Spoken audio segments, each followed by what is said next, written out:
never rests. Counting colors in the sky.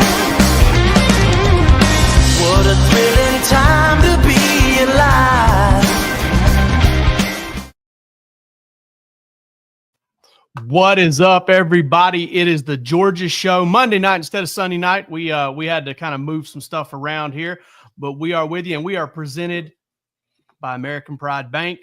Listen, American Pride Bank, they're awesome, and we love having them as partners. They're the bank for small business owners who want local, fast, and flexible solutions. Whether you're looking for a loan to kind of extend or you need everyday banking, we've got you covered, and you'll always talk with a decision maker at American Pride Bank. Visit locations in Athens, Alpharetta, or online at americanpride.bank. Your community bank, your trusted partner member, FDIC, and an equal opportunity lender. Go check out American Pride Bank. It's right up top there. It's awesome. I drove by the location in Athens the other day, Rusty. I wasn't sure where it was at. When I saw it, I knew exactly what I was looking at. That thing is brand new, sitting up on the hill on 316 out there, kind of coming in from Epps-Bridge Parkway. And it's a gorgeous structure there, and these guys do a great job, and they're awesome partners to us. So go check them out, support us, support them. Rusty, we got a full show here, man. We got to talk about the first spring scrimmage and get a little into it, not all the way. We got to talk about the Diamond Dogs. They're still on fire. Oh, my God. Got to get into the portal and how it's hitting the basketball team. Before we get into the first spring scrimmage, though, I did want to bring up something here, something we found out not too long before we came on the air. Georgia got Phil Rauscher and John Lilly to come on as support staffers. They're paying them $75,000 each. Mm-hmm. What do you think about that? That's a pretty good deal for those guys. I think so. Rauscher, is that how you pronounce his name? That's the way I'm pronouncing it. He would, my opinion, with Jacksonville, he probably has another year left on their pay, so they're paying him. Plus, he's double dipping. Can't beat that. Nah. I think Lilly, last I heard, was I think his contract with NFL was up. The 1 year pay or whatever. He was with Carolina, so typically a lot of those guys, that's kind of the pay. You come in as an off the field guy. It's a quality control / with a ton of experience, and you kind of see where you are. I think Brandon Streeter, came in around there. I think Brandon Streeter's he's been there now, 3 years, I think. Yeah. He's going into his third year, yeah. Yeah, I think he's doubled. From what I understand, he had an opportunity to leave this year to go somewhere else, and I think he got a little bit of bump. He wanted to stay. And, Jake, we talked about this, the advantage of Athens. People come here, their families come to Athens. They don't want to leave. Wife's happy, kids are in good schools, and that's why it's just a great area. And you look at all the former coaches that live there, it's continue to live there, and in fact, I think Jim Chaney left 2019. His wife stayed the whole time. His wife and kid stayed in. They never left Athens. So you look at those kind of connections, and it's it's not. I wouldn't really say that's out of the ordinary. Those guys come in at that pay and see where they go. But certainly a lot of experience, both sides, guys that can help. Lilly definitely knows the state, very connected. Yeah. And, you look at bringing in some NFL offensive line experience to give some opinions in the room and kind of be extra set of eyes. Win-win for me. Yeah, Lilly's also got some good connections there in Florida too, especially that kind of North Florida area. He's always kind of recruited that area really well, and through Middle Georgia. So, and listen, it never hurts to get good coaches on the staff, good people on the staff. We definitely know that to be true about John Lilly. So that's another kind of good. How do you think that's going? Todd Hartley used to be John Lilly's kind of manager. Yeah. I mean, he was his manager. Like, hey, Hartley. Listen, it could be an awkward dynamic, but not with those two. With those, there's some ribbon. There's some ribbon from Hartley. Like, hey, Lilly, make sure the balls are on the right yard line today. I'm gonna need that dummy over here. Don't mess my drill. Don't mess my drill up today, Lilly. So, that's awesome. Yeah, I wonder if you ever tell Coach Lilly, hey, get out of my drill, man. Come on, get out of life's in full circle. I remember talking to Coach Lilly when he went to the Rams. When he left Georgia, went to the Rams. And he, being at Georgia, there's never any media practice. And he said he's at his first day of NFL practice, and the media's there for like 5 minutes. And he's thinking, okay, these guys got the way. So next thing I know, they're there the entire practice. Yeah. Like they're standing on top of you the entire practice. He went and told a guy, he said, hey, is the media here just one day? And he goes, Coach, they're here every day, all day. I thought, man, Kirby Smart would absolutely lose his mind. He would lose his mind over there, man. Not gonna lose. That's probably never lose Kirby to the NFL. You can't let media in practice. That's the way it is. And he's got to disclose injuries. Those two things would kill him. Whew. Yeah. Rusty, first spring scrimmage is in the books. Mm. I don't know if this might catch you off guard what I'm about to say. I think people may be overreacting to it.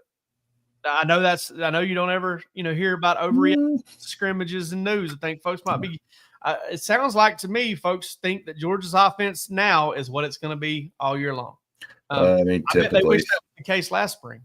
Well, typically, yeah, I think the offense got after them pretty good last year. Typically, though, you start thinking about the amount of people they're replacing, especially offensive line, and you got injuries. You got Monroe Freeland, guy plays left tackle for you. He's out. You got all these new guys in there in the mix, and you insert all these new wide receivers and those types of things. So typically, you just don't really, to me, panic.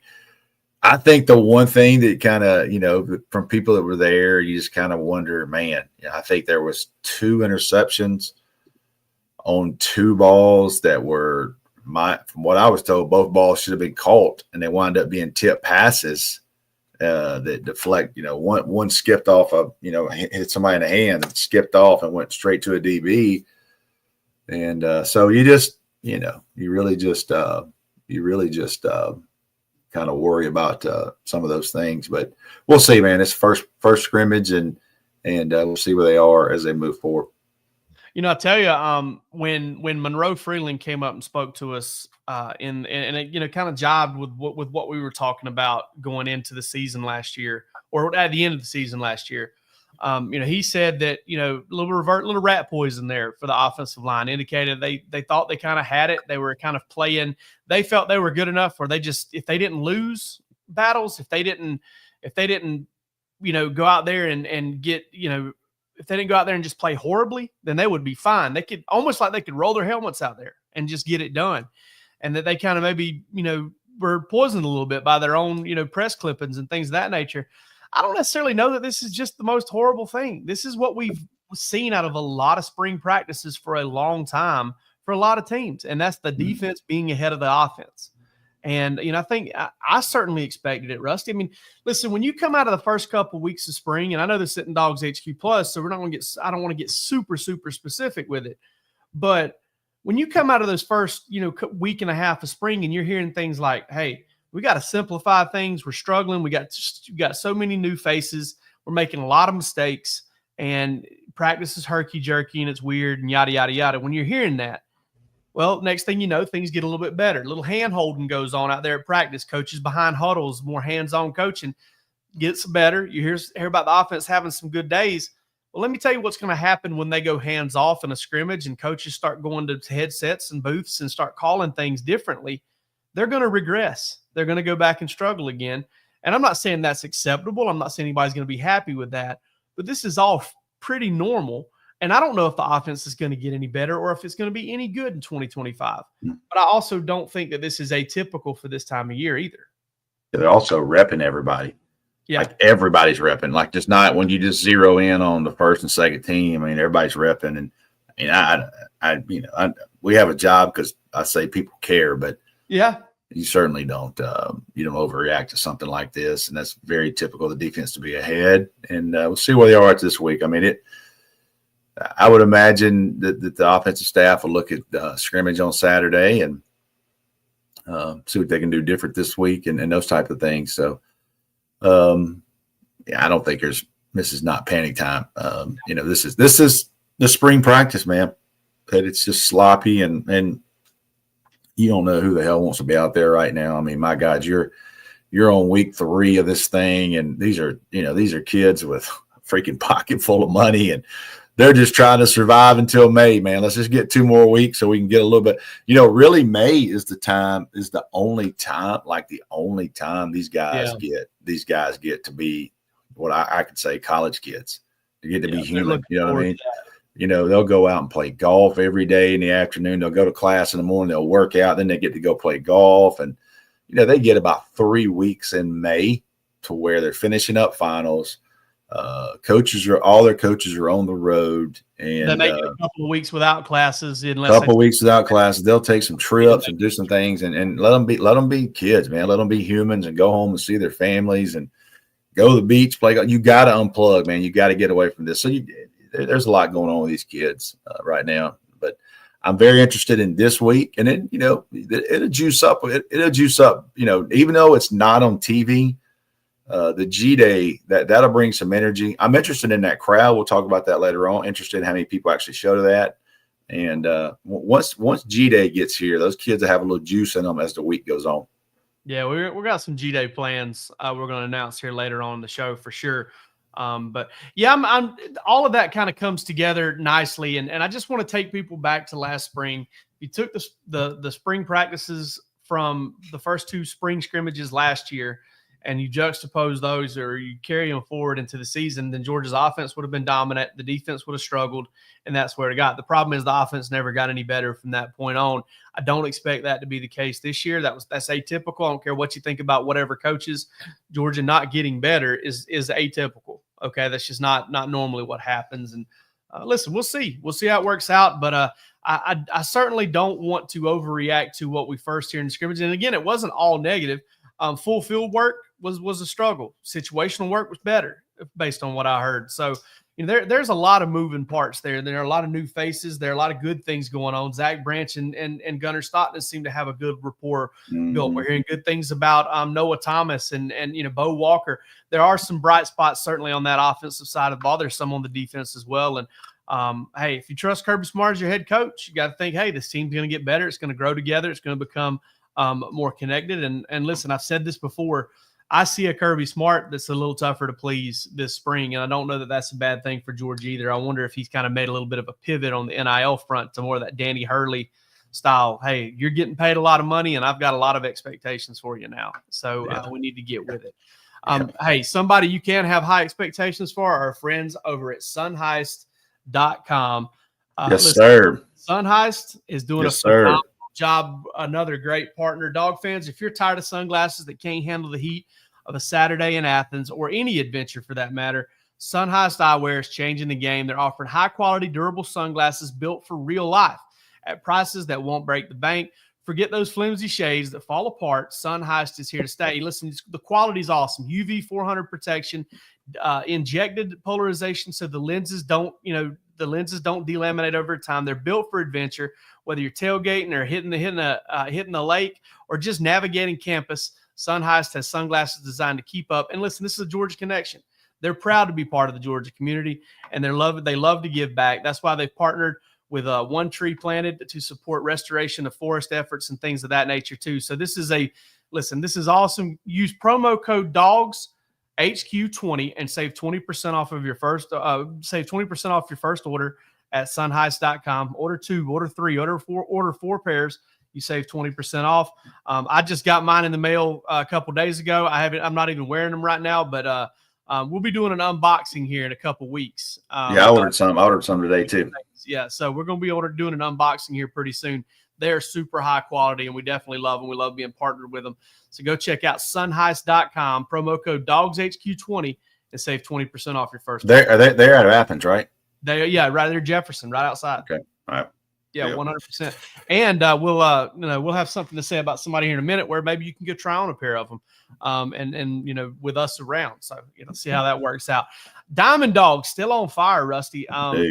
2 straight SEC series sweeps. That's tough to say. I don't know if I can do it 4 times. They took Florida 3 out of 3 in Gainesville for the first time in God knows how long. I think 20 years. Mm-hmm. And then they also took all 3 from Auburn at home. Needed 10 innings to get game 3. Man, this team, they know how to win. I do know that because they didn't hit the ball like they normally do this weekend. They didn't just bludgeon Auburn to death, but still got 3 wins and found 3 different ways to do it. It's pretty incredible. I was watching one game. They were down and just come right back. Listen, the 28-2. Yeah. I mean, that's insane. In the SEC, I mean, 28-2, I don't care how early you are in the year.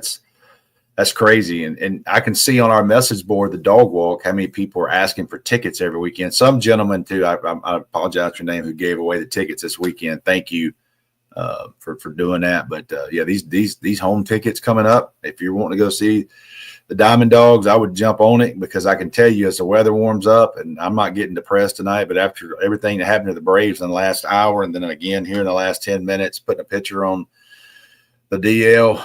I mean, I hadn't even seen the picture. Don't let me ruin your night then. So you look at this, and the Diamond Dogs might be carrying us all through baseball. So I will say this quick shout out. I went to the Georgia women's softball game last Wednesday night against Oklahoma State. Great atmosphere. Had a big win that night. You know, they got a really, really young team. Young lady that I've mentioned a few times, I coached in youth, Lindy Ray Davis. She's a senior, so they got a lot of really young players, but great environment, man. Great atmosphere. Holy smokes, that facility, that weight room they put in, all that stuff is crazy. So as spring turns a corner now, and people getting out and about, thank goodness for the Diamond Dogs, because that might be where I get my baseball fix for a while. 28-2. That's insane. They've played 30 games and they've won 28 of them. The odds of that are crazy. Yeah, I mean over a 90 winning percentage, 30 games season is just. And I know there's some tomato can type teams out there. Like, I know there's some teams that you go out there and play midweek and you should beat. And there are a lot of built-in wins on the front end of that thing, you know, with some of these kind of slappy teams that you got to play. But I mean, you've had to play at Florida. And you've had to take on Auburn. You've had to take on Kentucky, which is a prideful team. Kentucky got one of those wins against them. It's the reeling off win streaks and figuring out how to come away in these close games has been incredible. The bullpen's been unbelievable at times. This team's certainly taken a step forward from what it was last year. Yeah. Where last year they were, if the bats weren't hot, they weren't winning. That just wasn't it. They found a way to win a game 4-1 on Friday night, where they hit two-run home runs. They gave up they shut them out for 8 innings, and then finally gave up a run there in the 9th and got out of some trouble to win it. It certainly seems like that Wes Johnson hire has been incredible for a pitching coach to come in and field this type of team. If this team makes the same strides it made last year in the pitching department and gets better like that, man, this is a College World Series team without a question.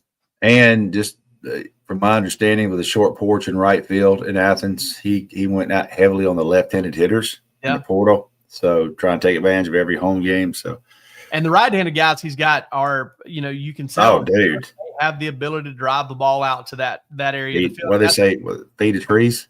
Yeah, the walk-off home run against Auburn on Saturday. They played 2 games on Saturday because the weather that was supposed to be moving. It was hit by Dan Jackson, a right-handed hitter, and hit it over the right field fence. So yeah, they definitely go at it out there. They're actually 350 down the line and left, and they hit a bunch of home runs over there too. They're not getting cheated on these bombs. That's 100%. I looked, and they don't play Tennessee in the regular season, which is crazy because that's the other team everybody wants to see. But I would love to see I'd love to see a weekend series in Athens with those two teams. But it sounds like it would be Birmingham before we see those teams face each other, which is crazy. Right. The next 2 weekends though are against top 5 teams in the country. They play at Texas, number 5 in D1 baseball's rankings, and then the following weekend, G-Day weekend, they play Arkansas at home too. So awesome. That'll be a big one. And then they also have to play Alabama. Alabama's one of the top 6 teams in the SEC. They've got midweek games against Georgia Tech and Clemson coming up, and then they also play Vanderbilt, who is ranked, I believe, number 23 right now. So still a pretty tough schedule, but they miss having to play LSU and Tennessee. They don't have to play either one of those teams. It's crazy. And I don't think they have Ole Miss on the schedule either. That's going to make G-Day parking fun. For sure. Good top 10 team matchup weekend. Hey, G-Day weekend, Rusty, is going to be massive. What we got? We're starting on Friday. Starting on Friday, Dawgs is going to be at the Georgia Rodeo. What? Yeah, we got some tickets to the Georgia Rodeo. Red Clay Strays, Zach Top. Obviously, you know what a rodeo is. There's man, horse riding and stuff like that. Cameron Whitcomb, Maggie Antone, Gabriella Rose, all of them there. Listen, tickets are on sale now, but check this out, Rusty. Here coming up at next week, in 1 week, actually 6 days from now, next Sunday, we're going to give away 2 different ticket packages to the Georgia Rodeo, and it's going to include 4 tickets. What? We're going to have 4 tickets to the Georgia Rodeo, All right, and 4 tickets to G-Day. We're going to match those and give them to 4 watchers or viewers of Dawgs HQ Live, 4 viewers. Then we're also, later on in that show, we're going to give away 2 more tickets to both of those events. So we've got you reserved on how to get in here and how to get to G-Day. And, hey, listen, I believe that comes out to be like a $110 deal. And we've got 6 of them to give away. We're going to give up 4 at a time and then 2 at a time. So you want to make sure you're tuning in to the Georgia show next Sunday. Sir. We're going to be giving them away. And listen, we're going to be there. You going to let me go? I'm going. You going? You going to let me go? Yeah, you can go. I'll send you some tickets. That's what I'm talking about. We have our Dawgs HQ gear on. So if you want to come out and find us and hang out with us, if I can buy you a beer, I'd love to buy you a beer. I don't know if I'll be out of money by that time. Who knows? People might hit me up too soon. I might run out of cash. But we'd love to see you out there, and we'll see you there. But if we don't see you there, Rusty, if we don't see them then, we'll just see them the next morning because we're going to be at the G-Day celebration at Redstone Market on April the 5th. 9 o'clock on the morning of G-Day. We're going to be at Redstone, Highway 129 in Athens. I don't know if have you seen it, Rusty? You've driven by. It's unbelievable. Yeah, I called you. I was like, dude, what the hell is that place? It looks awesome. And you filled me in. I was like, wow. Yeah. So, I mean, listen, these kind of modern twists on traditional country stores, they're really kind of popular these days. And that's exactly what Redstone is. It's a market and it's a butcher. And hey, listen, this is our G-Day celebration page here for the Redstone Market and Butcher. Go tell her you're going. We're already marked as going right there from Dawgs HQ. This is where you want to be. They're going to have tailgate boxes with ready-made food. Go out there and get your brisket Philly and your barbecue sandwich. They're going to have the Gunner Burger as well. So they're going to have all of that stuff. You're going to want to get out there. You can get ready-made packs. Grab and go is also going to be available. Or listen, if you want a DIY grill box and make it yourself, you can do that too. They've got Wagyu. They've got Choice. They've got Prime. Got all the cuts you want. They got wings, oysters, seafood, whatever you're looking for G-Day. Listen, if you want to get it on your way home, they're going to have live music that night. And I'm told, I don't know how much the discount's going to be, but if you want to fill up on your way into town or you're on your way out of town, Valero's running a gas deal. You may be able to get up to 50 cents off a gallon if you want to fill up there. So there's going to be a ton. And plus, we're going to be there from about 9 to 10:30, maybe 9 to 11 the morning of G-Day. We're going to be doing a live show. Roos will be running it from back home. What? Person. So, yeah, we're going to go live from there. We're going to get people around, show you what's going on at Redstone Market. So come hang out with Dawgs HQ either at the Georgia Rodeo or at Redstone Market and Butcher because, listen, we're out here. We're out here. We're trying to see you guys. We're trying to hang out. If you listen to the show, if you watch the show, or if you're a member of the Dawgs HQ message board, the Dog Walker, anything like that, come on out and see us. Come out and hang out with us. We'd love to see you. We'd love to shake hands and I'll listen. I may even see if I can get Rusty to tell you something that you don't need to know about Georgia football. Maybe just tell him something first that he can always deny later because he didn't say it on the record anymore. Oh man, I need to bring the some of the HQ shirts. Yeah. There's some of the HQ shirts. Bring it. Let me hold on a minute. Let me write a note. Good Lord, you got me 2 nights. I got to order some T-shirts to give away. That's the 12th and the 13th. That is the 11th and the 12th. 11th, 12th. So that's Rodeo Friday night and G-Day Saturday morning. Live show. We need shirts. Good Lord, that's going to cost. We won't be hard to find. But listen, that's Redstone is off of Highway 129. Dude, it's awesome. I know what you're thinking. Arcade is a speed trap. Listen, I live in Arcade. It's not what it used to be. You can get through there just fine. Don't worry about coming in off 316 anymore. Swing down 85 a little further. Come in off of 129 there. Go to Redstone. Get everything you need. And I promise you, if you swing by on G-Day, you're going to develop a brand new game day tradition, which is when you come to Athens for a game in the fall, you're going to want to swing by Redstone on your way in then too, because it's gorgeous, man. Is that brand new brick and mortar? Like it's huge, but they built it from the ground up. Yeah, built it from the ground up. John, John Cowan out there just built that thing up from the ground up. Listen, they went through a lot of different iterations. It took a couple years to get it going, but they've got it standing now. I was in there earlier this morning, and it's crystal clean at all times. They do a phenomenal job, and we definitely appreciate them for hooking up with us, and we plan on having a relationship with them for a long time. I'll bring some stickers. There we go. Decal for your car. Yeah, get some of those for I'll load up on some gear then. My Lord, you're going to cost me. This is going to cost me. No. Hey, It's the price of being loved. It's the price man. of being loved. We got to give That's a good weekend. That's a good weekend, man. It's a good weekend. All right, Hoop Dogs. We'll start out with. I guess we'll end with a little bit of a depressing note, but maybe not so much. They've been hit 3 transfer portal defections. It started with Silas Demery last week. That's the big one. Yep. RJ Godfrey and Deshane Montgomery don't really come as a huge surprise. I don't think everybody considers those as huge losses. They played a lot of minutes for Georgia at different times this year. Godfrey played a lot all year, but never seemed to really kind of fit. Rusty, what do you make of kind of what's going on with Georgia basketball right now? Because it seems like this is the era. Well, this is the time. You want to capitalize on the momentum. You made the tournament. You had a good season. Mason Newell is going to be a high draft pick. You can go in the recruiting thing and say, look, hey, this is, we can develop you here. You can win games. I just don't beat around the bush, man. This is a big next, I would say 7 to 10 days with Georgia basketball, what they're going to do, who they're going to bring in.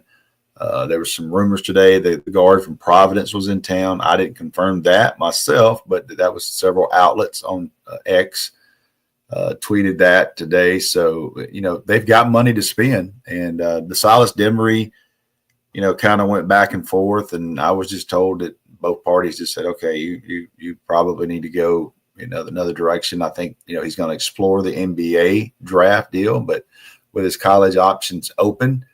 So, just to gut feeling on that with the NBA stuff, I think he needs a little more time. And, he's from Raleigh.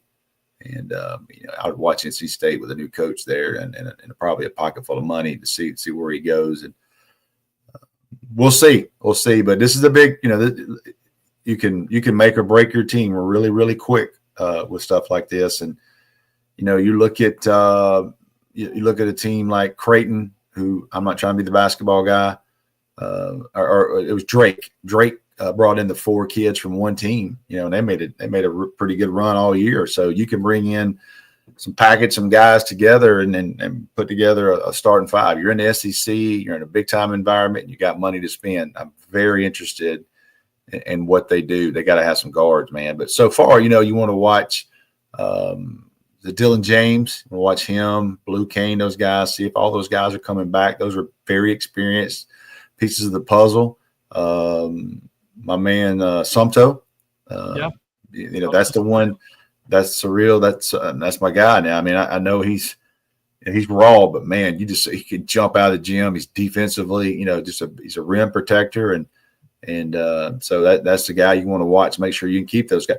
I'm not predicting anything. Kind of sounds like they might have a really good chance of holding those guys. And, if you can keep 3 or 4 key players and build in around with some of those guys, you got Jacob Wilkins coming in, Dominique Wilkinson at Grayson High School, another big body guy. So, all's not lost, but I'm not going to sugarcoat it. These next 7-10 days, they're pretty big for these guys.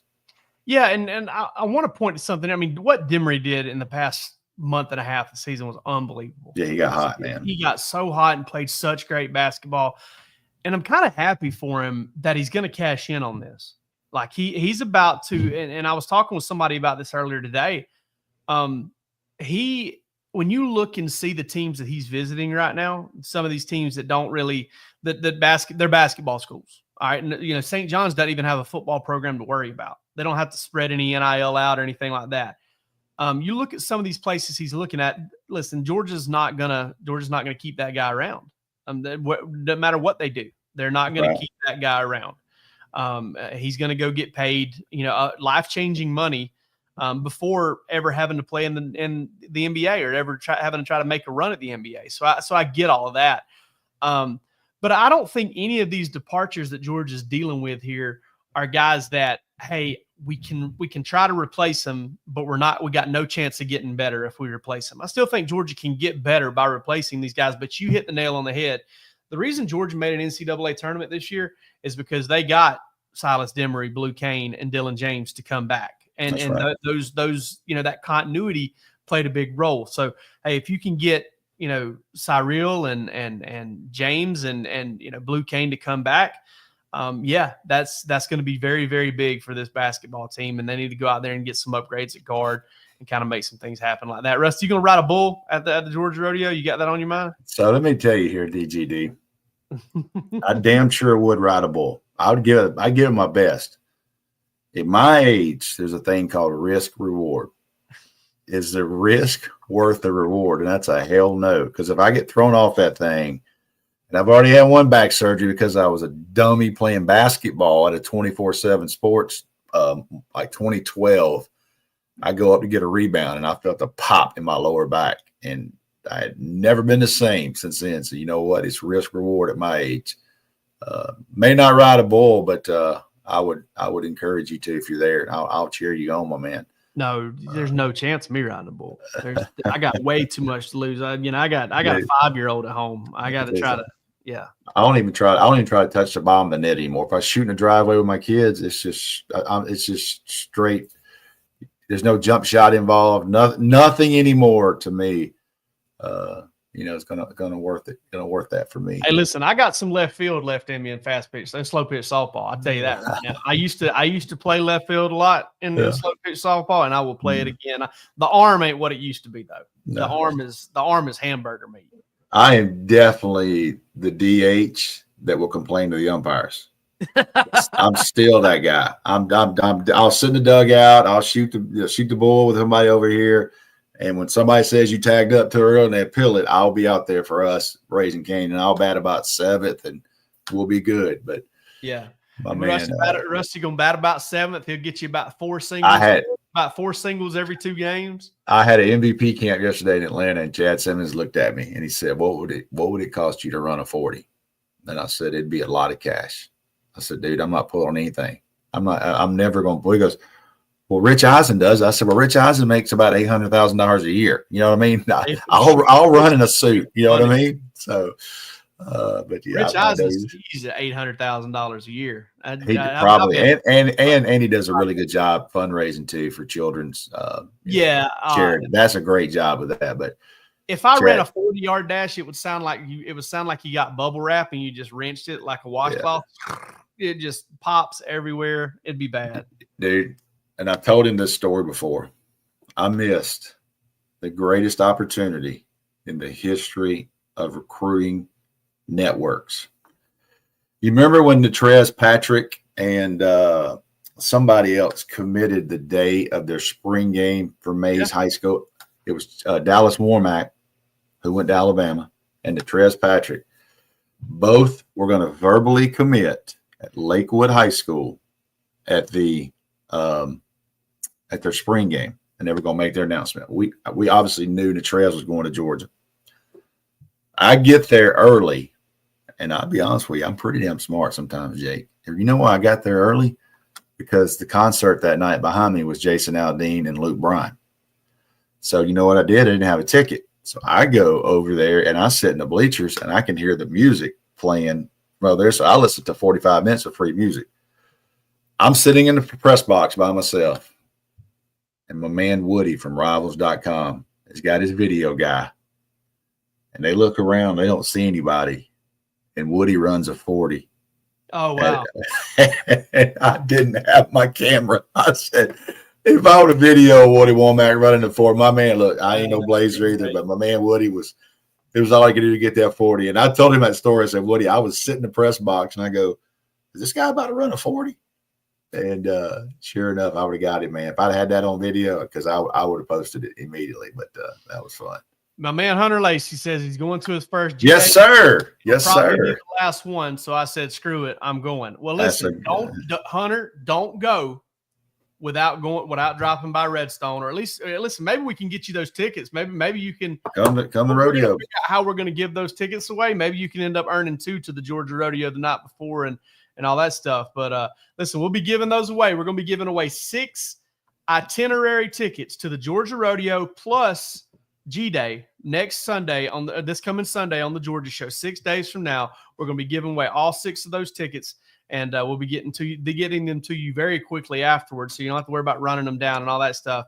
And then on Saturday morning, we're going to be at Redstone Market and Butcher to hang out as well for a couple of hours, so y'all come on out there and check us out. But for this episode of the Georgia Show, I'm Jake. He's Rusty. Y'all take it easy.